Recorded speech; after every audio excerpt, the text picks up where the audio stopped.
Mr. Cordray, I want to discuss the CFPB's actions on indirect auto lending, specifically the Ally case. Okay. So in this matter, since auto lenders are not permitted by law to collect race, you didn't have the actual race of potential claimants available. Is that correct? We didn't have it through Ally's own records. That's correct. Okay. So in administering the settlement funds from the CFPB's enforcement action, you used a two-tiered approach to notify potential victims of discrimination based on a statistical determination of race using the customer's last name and address. Is that correct? So, and this is consistent with how redress is handled in these types of cases in every instance where you don't have, say, the granular mortgage data, which is true only for the mortgage market. Yes. So yes. And if, as I understand, if someone had a 95% chance of being non-white by the Bureau's model, he or she would have received a mailing information informing them of eligibility for and forthcoming receipt of a remuneration check unless they returned a opt-out notice. And discussing what the criteria were for eligibility and making it plain that they should satisfy those criteria, yes. And then there was a second tier threshold of a 50 to 95% likelihood of being non-white, and that mailing required them to return a form opting into the settlement. Is that? That's correct. I think you're accurately stating all pieces of this thus far, yes. And in neither group, though, were individuals required to affirmatively identify the protected minority race or ethnicity to which they belonged? So then there's always a question, how much specificity do you want them to actually provide? I mean, there's various things you could make them do, and you could also require them to swear under oath and other things. Everything that makes the whole transaction more complex, you know, there's a drop-off rate of people who don't bother. Well, since you raised that, were they required to make any kind of statement or affirmation under penalty of perjury that they did, in fact, belong to a protected class under the settlement? So they were required to make an opt-in, which essentially was a statement that they belonged to the protected class. Did they have to make that statement under penalty of perjury? Or I don't believe that was the case, but I could clarify with my staff for you if I had that wrong. I recently discovered a very handy program on the Wall Street Journal that's similar to the methods that you use to evaluate the race of buyers of cars in pursuit of this enforcement action. You just plug in the name, the zip code, and out pops the statistical likelihood of race. And now the website and the Journal does caveat that they don't have the exact method you do, and of course the address is more reliable than the zip code.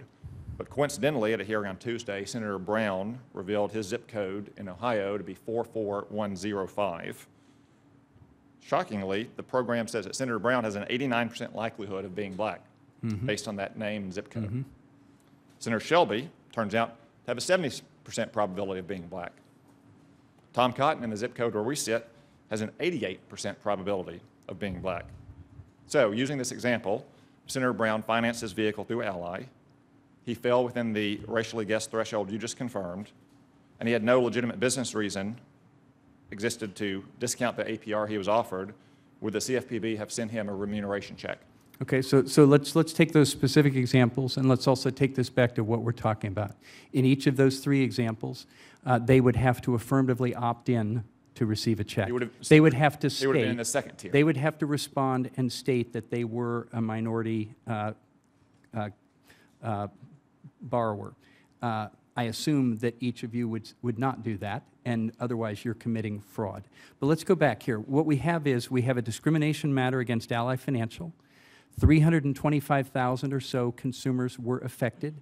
They were charged higher rates based on a pattern or practice that systematically showed that minorities in certain categories paid higher rates. And then the question becomes... I'm not disputing any of the underlying facts. No, I'm not disputing any of the underlying facts. I'm talking about the redress. Sure. The redress that potential claimants receive. But then what do you do for those 325,000 people? Do you set up a system that's difficult for them to comply and get their money? Or do you set up a system that is reasonable for them to comply and get their money? Now, if there turns out to be some systematic large number of people who fraudulently got checks under the settlement, that's something we'll take very close account of and consider responding to. But 325,000 people did qualify for appropriate redress here. And you know, I haven't seen the large number of fraud cases. It's just all this hypothetical Yeah, people have an apprehension, people think it could Well, it's have hypothetical, occurred. like your model You know, is hypothetical, that says Senator Brown has an 89% chance of being black. Yeah, but based there's on his nothing name and his hypothetical about address. 325,000 consumers who were So systematically discriminated against. Senator Brown would have been in the second tier. He would have had to opt in.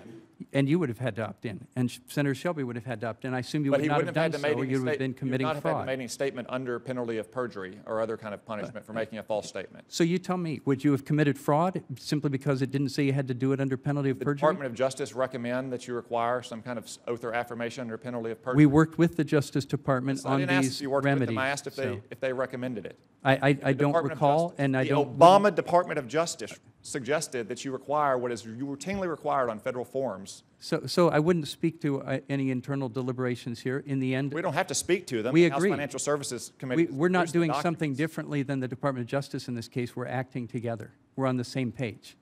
But again, I don't think you would have committed fraud. Did you personally decline the Department of Justice recommendation that a penalty of perjury attached to such? I don't believe I did. I'd be happy to have my staff follow up with you, but again, I don't want to characterize internal discussions with them, but I don't believe I did. I have no recollection of having done that, and I don't believe that was the case. I would like to. And I do think I would- that, let me just say, I stand by and believe this was a reasonable approach to how to get relief to hundreds of thousands of consumers who were discriminated against under the disparate impact theory that I know some people disagree with, but the Supreme Court has reaffirmed is the law of the land. Well, 330 members of the House of Representatives, to include many members of the Congressional Black Caucus, disagree. My time has expired.